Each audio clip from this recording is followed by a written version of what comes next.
First, something we need to face up to, a rot in our culture that's making us dangerously weak. Have a look at this guy, standing behind the Chinese dictator.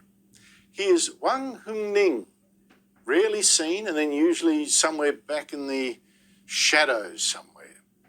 Wang Hongning is one of only 7 members of the Standing Committee of China's Politburo, the top ruling body. But it's the one person there who hasn't run a province or a big department, is there because he's the thinker. He's a genius. He was one of China's youngest ever professors. And in his 30s, he got a scholarship to go work and study in America. And he wandered around the US and eventually wrote a book called America Against America. And if you want to understand why China thinks it could now win a war against America, this book will tell you. Now, Wang back then looked at America's drug problem, its race tensions, its gap between rich and poor, the weakening of even the family unit. And he said back then, this is going back 30 years, he saw a growing nihilism of Americans who are young, growing up very individualist and ignorant of traditional Western values. And he said, this is a crisis that will only get worse. America is falling apart. 30 years later, he's now on the Politburo, and it's actually hard to disagree because the same rot, well, you see it right here in Australia as well. I'll give you just 2 examples from just the past couple of days that Wang Hongning would say, well, that suggests I'm right.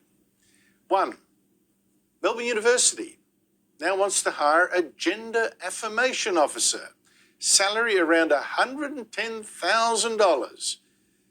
For a senior advisor that it says would be the first point of contact for members of the university community wishing to affirm their gender.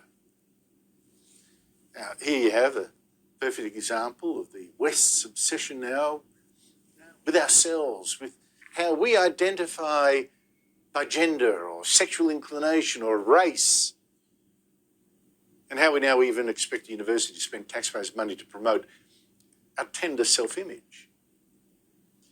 Second example, which is related, Claire Coleman is a poet and author who's won a prize meant to help Aboriginal writers, and she says, well, colonisers, by which she means non-Aborigines, colonisers often ask me why I don't identify with my Irish and English ancestry instead, why I prefer to identify with my Aboriginal family.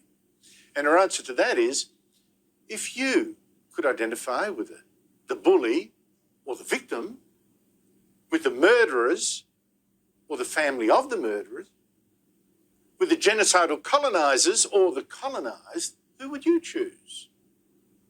In fact, you will now find many thousands of Australians identifying as Aboriginal in the census, people who didn't identify as Aboriginal in the census before. And Claire Coleman's answer suggests why.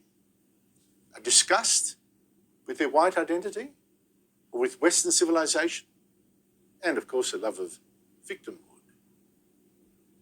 And what we're seeing here, we're actually seeing in all the main English-speaking countries now, like the US in particular. You ask yourself what China would conclude from all this, identity politics and poor me and all that. Well, you don't need to think about it, you just need to look. You look at what China's actually doing while we're obsessing about our gender pronouns and our racial identity and what gender we really are and what victims we are too. China's dictator, Xi Jinping, has cracked down right now on anyone he thinks is too individualist. It's a new cultural revolution. It's got film stars and pop stars and tycoons, even like Jack Ma. I mean, it's super rich. Anyone who seems too full of themselves, they've been taken out of circulation, some wiped off the internet. Meanwhile, Xi is promoting pride in China. And he says his big aim is to finally reunite the country, to take back Taiwan, which is an island democracy with about Australia's population. Xi has even threatened war to take it over.